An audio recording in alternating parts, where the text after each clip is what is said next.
Estaba ayer hablando con mi padre por teléfono, que nos encanta tener charlas de vez en cuando así como profundas, de indagación y demás. Y le dije, papá, ¿tú quién eres? ¿Quién es ese yo? ¿No? Me dice, Marco, pues no sé, yo qué sé. Pero piénsalo, mírate un momento y ¿quién eres? Me dice, pues yo qué sé, pues yo soy mi cuerpo, mi mente. Y bueno, es una respuesta muy inteligente en el sentido de que toda la educación, desde que nacemos, está orientada en la creencia de que somos este cuerpo-mente. Es decir, nuestra identidad, lo que somos, es este cuerpo-mente. Entonces esto fue muy interesante porque nos abrió una conversación súper chula en la que hablamos de todo, de meditación, de conciencia, de identidad. Y fue muy bonito porque, claro, tú cuando tú tienes la idea de que eres este cuerpo-mente, ¿qué pasa? Que de alguna manera estás constantemente queriendo preservar ese yo, ese cuerpo-mente.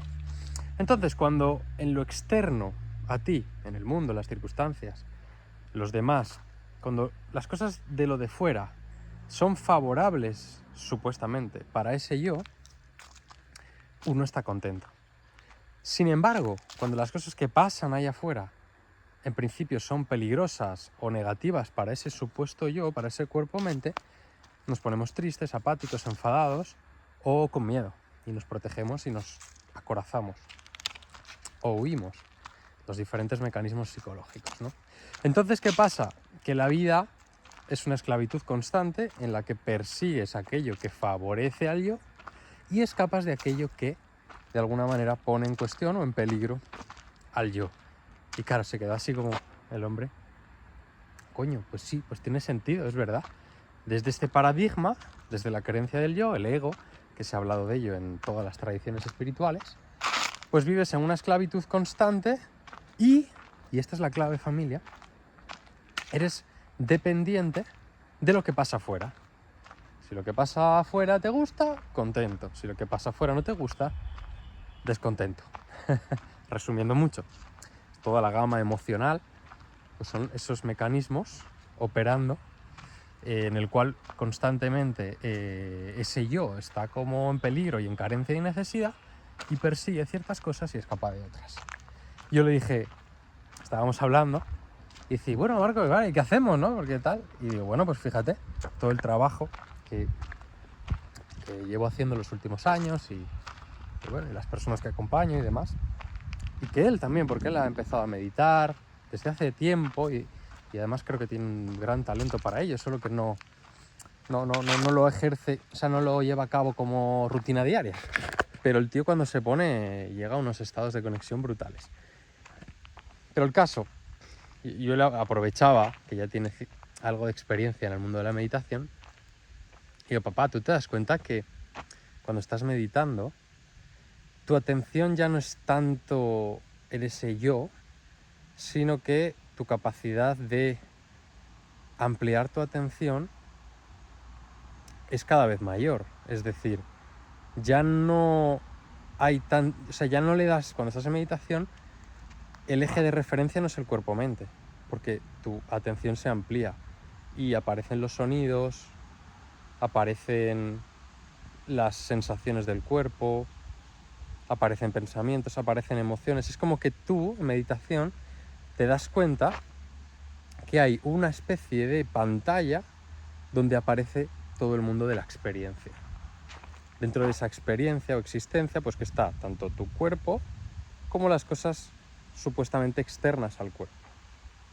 Entonces es como en ese primer paradigma del yo, que es donde vive el 95% de la población, pues es yo contra el mundo de alguna manera o queriendo conquistar el mundo, ¿no?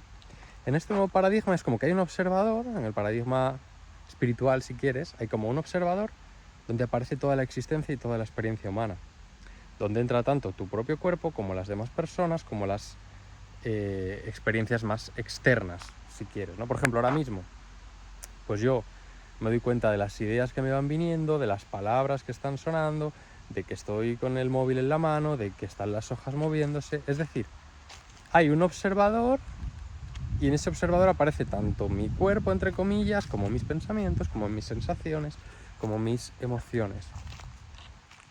Y entonces, pues nada, estábamos ahí hablando de esto y decía, bueno, Marcos, sí, ostras, pues sí, claro, ya lo entiendo, ¿no? Y yo le decía, fíjate, en ese primer paradigma lo externo tiene mucha importancia. Es decir, porque si tú eres ese yo que tiene que preservarse, lo que pase ahí afuera estás todo el rato en tensión, viendo a ver qué pasa. Sin embargo, desde este nuevo paradigma, eres menos dependiente y esclavo de lo externo, porque ese observador es inmutable. Y él me decía, es verdad, eso que observa se mantiene estático y lo observado siempre cambia. Todo cambia en la existencia. O sea, si tú miras el mundo, tu cuerpo, tu mente, tus emociones, lo externo, este bosque, tú que estás ahí, estás en constante transformación y en constante cambio. Y eso en meditación tú lo ves. Lo observado siempre está mutando, cambiando, y lo que observa se mantiene fijo, quieto. Y mi padre me decía, hostia, coño, pues es verdad. Yo le digo, pero piensa, ¿qué consecuencias tiene eso en la vida? Porque él me decía, bueno, ¿y qué? ¿Y esto a mí qué me sirve en mi vida? Y piénsalo. Y llegamos como a la conclusión de decir, ostras, ¿no será que si tú te colocas en un lugar de observador y te das cuenta que eso es inmutable, mientras que el observado cambia todo el rato, y te reconoces un poquito más en ese observador que en lo observado, que claro, antes te identificas como el cuerpo-mente y ahora te empiezas a reconocer como el observador, ya no eres tan dependiente de lo externo? Si alguien te dice una crítica, si alguien te juzga, si alguien te ataca, si tú te reconoces en el observador, eso es una experiencia más que aparece en la observación, pero no eres tú, no te identificas tanto. Y fijaros, este paso es brutal cuando haces meditación diaria, porque ya esas cosas no te afectan. Baja muchísimo el nivel de sufrimiento en tu vida cotidiana. Y me decía, ostras, pues claro, tiene sentido. Si tú ya no te reconoces tanto como ese mente-cuerpo, pues tampoco estás tan pendiente de preservar ese cuerpo-mente, ¿sabes? Ese yo, ¿sabes? El yo ya no es tan importante. Entonces puedes vivir una vida más liviana, relacionarte de manera más armónica con los demás, porque no estás queriendo ni quedar por encima, ni protegerte, todos estos mecanismos psicológicos desaparecen. Es una locura. Y simplemente si alguien te ataca, pues vamos a decir algo, si alguien te critica o lo que sea, o alguien te hace una putada, o alguien te traiciona, todo este tipo de cosas, tú ves como meros fenómenos que aparecen en ese observador, pero como estás en ese observador, que además te da un tono de paz, de presencia, de gusto, de alegría, más allá de lo que pasa afuera, pues te otorga una gran libertad. La verdadera libertad no es hacer lo que quieres, eso es la libertad del ego, que es donde vive la mayoría, que se creen libres. Es la libertad de su ego, de sus caprichos. La libertad real es cuando tú sigues siendo tú, independiente, fijaros, independiente de lo que pase ahí afuera. Ahí empiezas a ser libre. Pero seguíamos hablando y decía, bueno, vale, sí, pues esto está muy bien, tal, y no sé qué. Pero, hostia, pero esto también tiene consecuencias, este nuevo paradigma.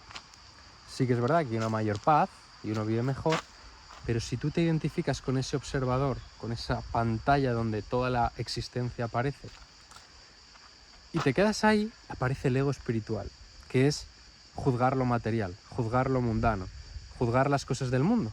Porque esta peña, que yo he pasado por ahí y casi todo el mundo espiritual pasa por ahí, si yo soy el observador, yo soy el campo de conciencia, yo soy lo inmutable, ¿qué más me da a mí el mundo?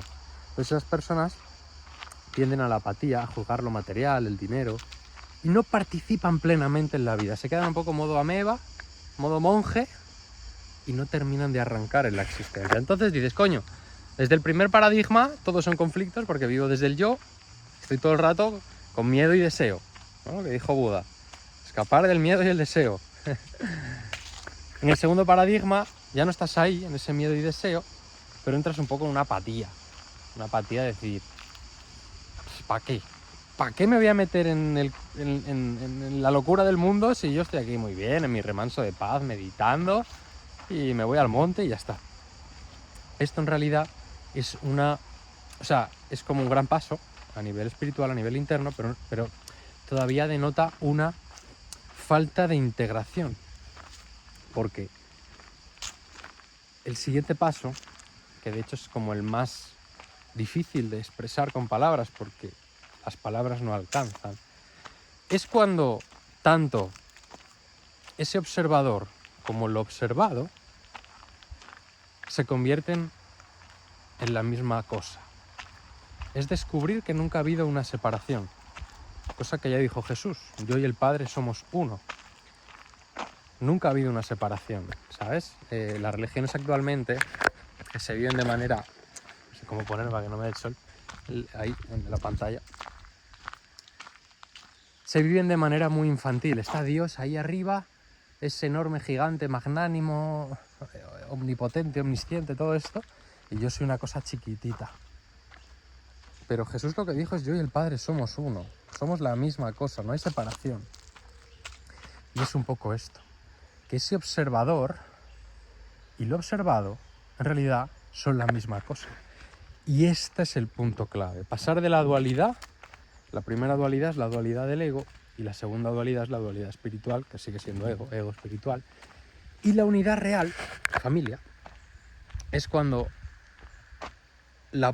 ese lugar de observación, ese observador y lo observado, en realidad son la misma cosa. Son esa misma experiencia. Y ahí es donde, ¿qué pasa? Hay una integración. Es decir, ni estamos todo el día peleándonos con el mundo, ni estamos en modo ameba que no participa en el mundo, sino que de alguna manera sabes que nada de lo que aparece en el campo de observación eres tú, pero a la vez te incumbe y participas de manera completa en el mundo. Y aquí hay otra frase del gran sabio de la India, Nisargadatta, que dijo: la sabiduría es saber que no eres nada, es decir, nada de lo que aparece en tu campo de conciencia es lo que eres, pero el amor es saber que lo eres todo, es decir, que todo lo que aparece en la conciencia es lo que eres, ¿no? Esa unidad real. Así que nada, la verdad que, bueno, a raíz del vídeo anterior y de un artículo que escribí, ¿no?, sobre estas dos dualidades que estuvo leyendo mi padre y que no entendía bien, y estuvimos hablando y profundizando, y digo, bueno, mira, lo voy a compartir también aquí por YouTube, porque es súper interesante cómo, dependiendo de cuál sea tu identidad, cómo tú te identificas a ti mismo, vives una realidad o vives otra. Si te crees que eres este yo pequeño, limitado, este cuerpo-mente, vivirás en una cárcel en constante lucha y persecución,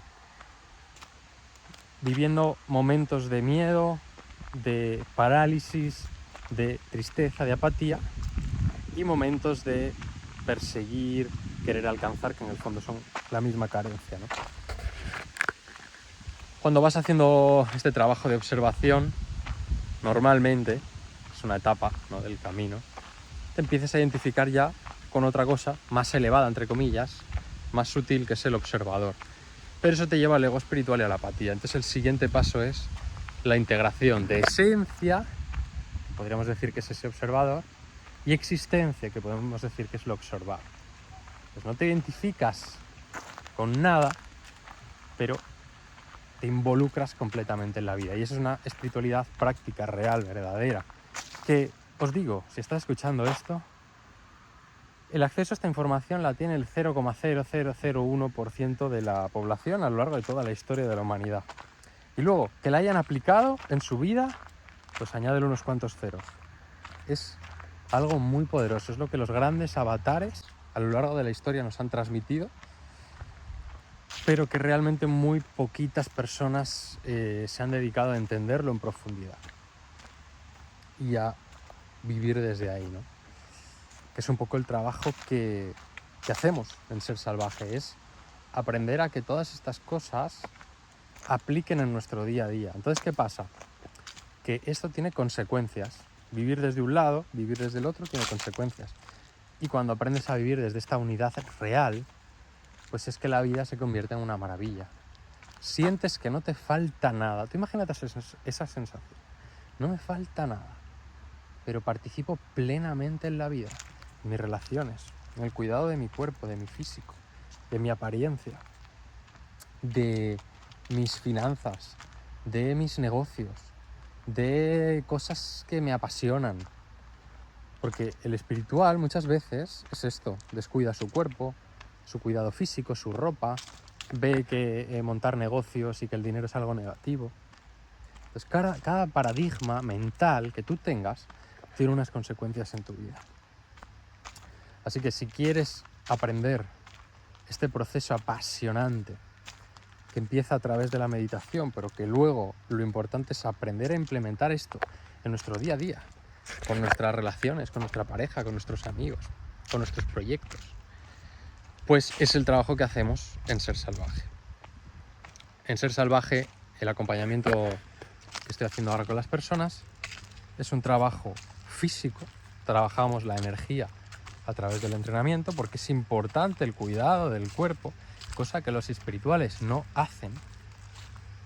Hay que honrarlo, hay que moverlo, hay que llenarlo de energía a través del entrenamiento al fallo, que eso, pues cada alumno tiene su entrenamiento específico para su punto, para su nivel, y luego a través del entrenamiento meditativo y de las circunstancias particulares de cada persona sale todo el material de trabajo. Pues si hay un conflicto con un cliente, con la pareja, con el trabajo, con el propósito, con la sexualidad, a través de eso vamos viendo esos paradigmas erróneos para, poniéndole luz, poniendo inteligencia, ir sanándolos. Ese es el trabajo que hago. Básicamente el proceso es 3 meses, 6 meses o un año, porque es un proceso largo de indagación. O sea, la persona hasta que no lleva unas cuantas charlas, ha puesto mucha luz en todo este proceso, pues le cuesta, ¿no? Básicamente ir no entendiendo a nivel mental, sino comprendiendo realmente e integrando en su día a día todas estas cosas, ¿no? Así que, pues esto, familia, si estás interesado en iniciar un proceso como este, ponerte fuerte, sano, energético a nivel físico, pero también que haya un discernimiento en tu vida y que no caigas en las trampas espirituales ni tampoco en las trampas del ego, y que empieces a vivir desde una unidad real, escríbeme, te dejo por aquí mi contacto y nos vemos, charlamos, compartimos.